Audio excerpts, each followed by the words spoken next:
Hi guys, ito, may nakita na naman kami. Check natin kung ano. Ito parang ano eh, White Shrine o White Castle. Hindi ko alam kung ano yung tawag talaga dito eh, pero nakikita na. Yung St. Andrews daw eh. Check natin kung ano talaga tawag, no? St. Andrews Shrine. Ganda ng view nung sa may party, no? Yay!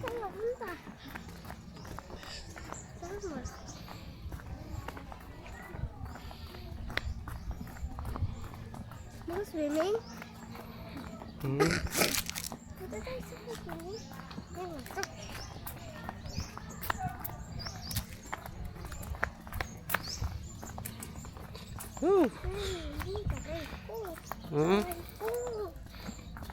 Diyan ka sa ano?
Dito, kapag pupunta kayo dito, 20 pesos ang entrance fee. 6 years old and above. Pag 6 years old below, libre na siya. Kotse, motorsiklo, almost like 20 pesos entrance fee rin ng car vehicle. Pero yung person, pero din yung sasakyan. Tapos yung ambience dito, ganda rin. Mainit nga lang kapag wala ka sa lilim, syempre, actually, pero kapag nasa lilim ka naman, iba. Malamig yung pakiramdam. Ang ganda ng lugar niyo. Tingnan nyo. Kung pupunta tayo dito. Tingnan mo. Ang ganda niyo. Di ba? Ang ganda. Tapos, meron siyang mini chapel. Ito yung mini chapel niya. Yung mini chapel. Oh. Diba?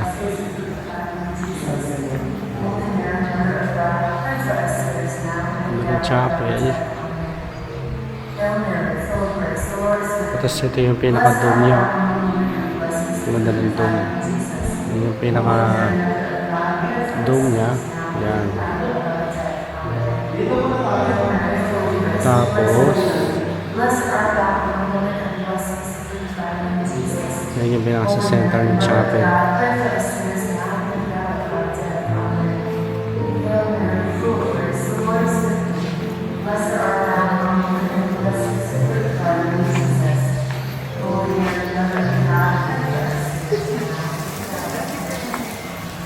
Ganda.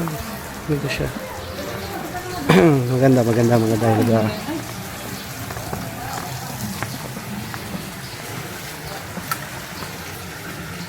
Ano?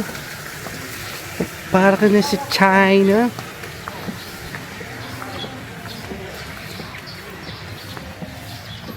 Ito. Maliit lang yung lugar pero marami siyang mini places na ma-amaze ka.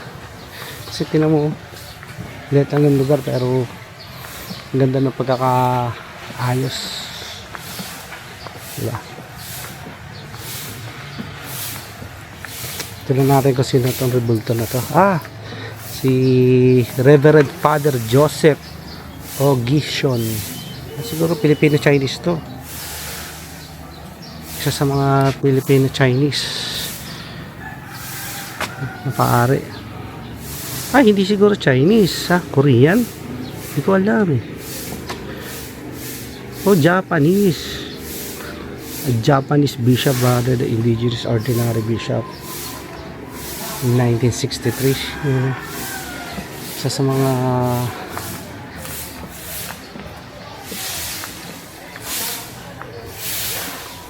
daming lugar. Kulya, parang nga Korean kasi tingnan mo, diba? Ganyan Korean siya.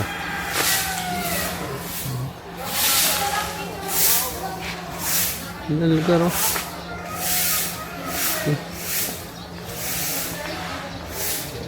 Ganda.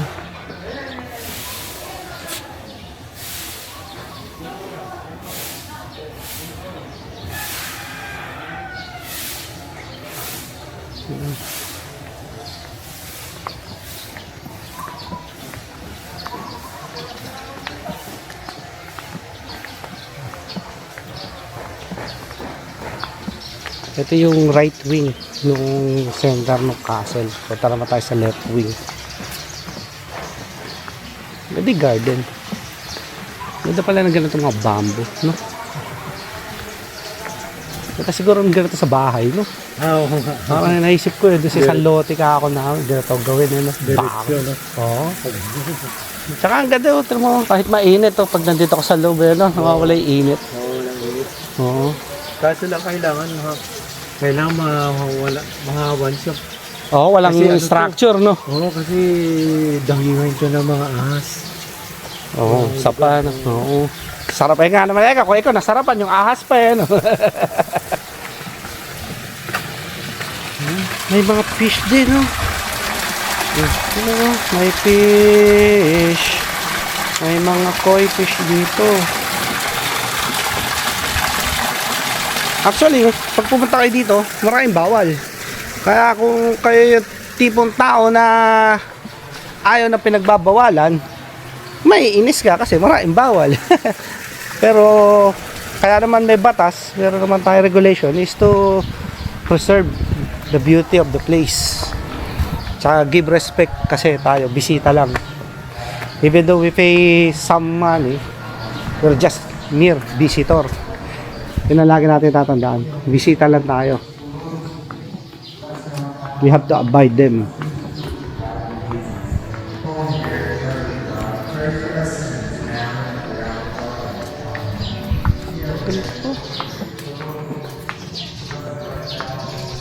Kaya ito naman, pag nakaharap ka na dyan, oh, di ba?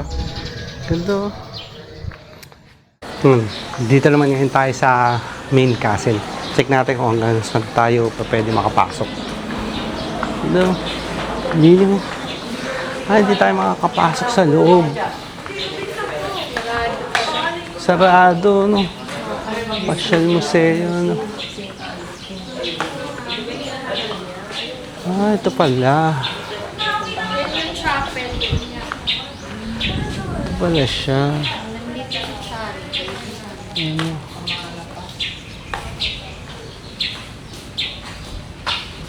Ito pala yung ano niya, no? Yung Museum of St. Andrew Kim Taigon, no?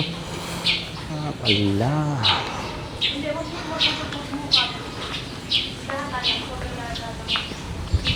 Ganda sana siya kung wala nagsisiga eh. Ganda ng lugar, oh.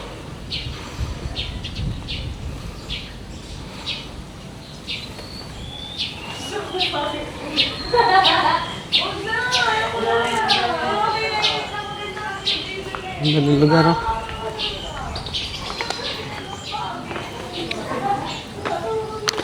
Bali na ikot na natin lahat. Diba ba gusto natin makita? Yan. Sa likod natin yung pinaka main castle or museum. Doon tayo galing sa kaliwa kanina.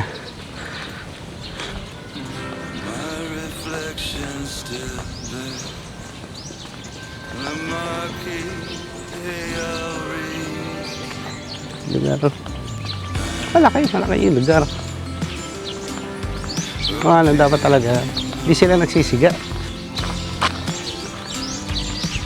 Hindi ko maintindihan kung yung siga na to, special effect nila na parang nasa langit. Ano, mabibilis ka sa langit na yun, siga na. Sino man ho nakaisip na itong special effect na rin, malaking kalokohan.